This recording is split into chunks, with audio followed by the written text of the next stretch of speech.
بسم اللہ الرحمن الرحیم. السلام علیکم. ایک روایت ہے کہ نبی علیہ الصلوۃ والسلام ایک صحابی کے پاس دسترخوان پہ تشریف لے گئے. کھانے کی دعوت تھی تو سرکار دو عالم وہاں بیٹھے ہیں. تو مرغی اس دور میں اوپر کمروں کے اوپر جگہ بناتی تھی مرغیاں. کہیں جگہ بنی ہوئی تھی, مرغے نے انڈا دیا, انڈا وہاں سے کھسکا اور نیچے گرنے کو ہی تھا کہ کہیں پہ پھنس گیا, اٹک گیا. تو ظاہر ہے اس طرف متوجہ ہوئے. تو ان صحابی نے کہا کہ یا رسول اللہ پریشان نہ ہو. کیوں پریشان نہ ہو؟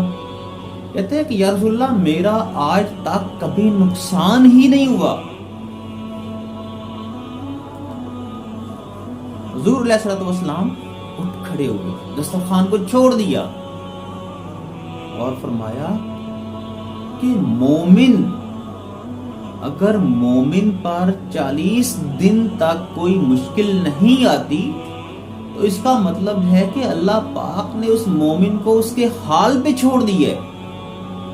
یعنی اگر مومن پہ کوئی مشکل نہیں آ رہی ہے تو اس کا مطلب ہے کہ اللہ پاک نے اس شخص کی طرف توجہ ہٹا دی ہے. تو آپ صلی اللہ علیہ وسلم اٹھ کھڑے ہوئے اور چل دیے, کھانا چھوڑ دیا, تناول نہیں فرمایا. وجہ کیا تھی عزیزان محترم؟ وجہ یہ تھی کہ مومن اگر وہ ہوتے تو مومن پہ تو 40 دن بعد مشکل آنی چاہیے تھی, اور انہوں نے فرمایا کہ مجھ پہ تو مشکل کبھی آئی نہیں یا رسول اللہ, میرا کبھی نقصان ہی نہیں ہوا. یعنی اگر مومن کا نقصان نہیں ہو رہا تو مومن کو پریشان ہونا چاہیے, اللہ والے بندے کو پریشان ہونا چاہیے کہ کہیں اللہ پاک نے مجھے میرے حال پہ تو نہیں چھوڑ دیا, مجھے بے یار و مددگار تو نہیں کر دیا, میری خبر گیری لینا تو نہیں چھوڑ دی. آج کیا ہے, آج ہم مشکل سے گھبراتے ہیں, دعائیں مانگتے ہیں یا اللہ پاک مجھے کوئی مشکل نہ دے. لیکن مشکل کیا ہے؟ مشکل تو اللہ کی یاد ہے. یعنی اللہ پاک ہمیں یاد کرتے ہیں, ہمیں ٹچ دیتے ہیں کہ میرے قریب آؤ. مشکل وقت کیوں آتا ہے؟ تاکہ ہم اپنے مالک کے, اپنے خالق کے ایک سٹیپ اور نزدیک جائیں, گڑگڑائیں, گریازاری کریں, اس مالک کے حضور پیش ہوں. لیکن ہم تو خوش ہوتے ہیں. ہمارا تو عالم یہ ہے کہ ہم خوش ہوتے ہیں کہ ہم پہ مشکل نہیں ہے. اگر مشکل نہیں ہے تو یہ پریشانی کا لمحہ ہے, لمحہ فکریہ ہے.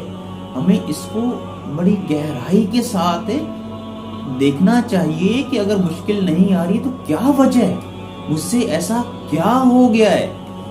ہمیں اپنی اس غلطی کو, اس کوتاہی کو سنوارنا چاہیے تاکہ اللہ کی نظر میں آئیں, تاکہ اللہ پاک ہم پہ امتحان دے. امتحان کس لیے ہے؟ ہر امتحان کے بعد کامیابی ہے. اللہ پاک خود ہی تو فرما رہے ہیں بے شک ہر مشکل کے بعد آسانی ہے.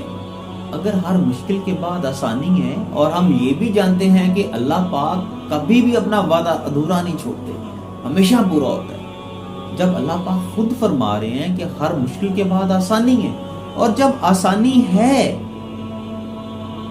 تو پریشانی کیا ہے؟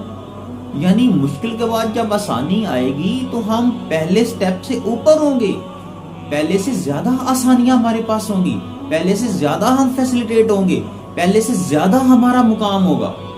لیکن اگر ہم یہی سوچیں گے کہ مشکل نہیں آنی چاہیے تو یقین جانیں ہم اپنے مقام سے گر رہے ہیں.